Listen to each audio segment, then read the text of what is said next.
In this video, we'll look at objective 1.2.e, which is called Use the Timeline.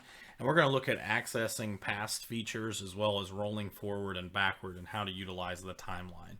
So the timeline exists down here at the bottom of your screen. And what we can do here is if we need to go back and maybe make an edit to any kind of portion of the model, like for example with Extrude 2, I can always right click on the extrusion.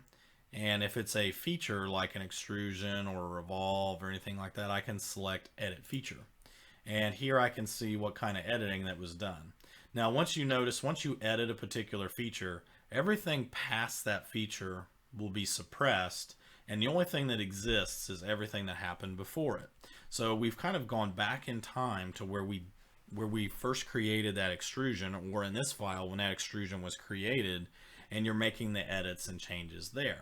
So that is one way to kind of take a look at how to access that.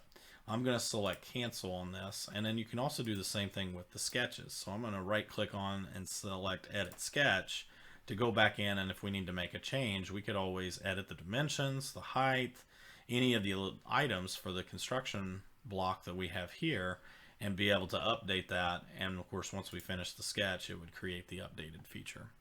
So that's going back and forth into the timeline.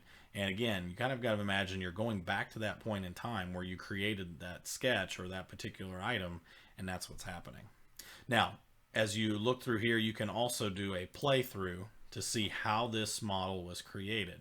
So you can see all the sketches and all the features that were used to create it as you do that. And you'll notice that it's walking through the timeline of all the different actions that were done to make that happen. So if we do need to, we can, like for example, if I find a spot here in the timeline, I can right click on it and say roll the history marker to this point, and it's going to roll it to right after that particular sketch. If I use any of these items, previous step or next step, I can kind of step through and see, oh, okay, I can see what items were added through in this model.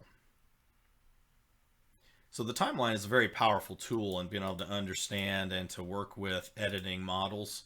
And also, if you find any errors or need to make corrections, this is an easy way to adjust and make corrections and make edits to your model quickly and easily when you understand how the timeline is organized and how to access and roll forward and to roll back, especially as you can also drag that timeline marker to whatever point in the timeline that you want it to be as well. So depending upon where and how you want to use it, it's a very powerful tool.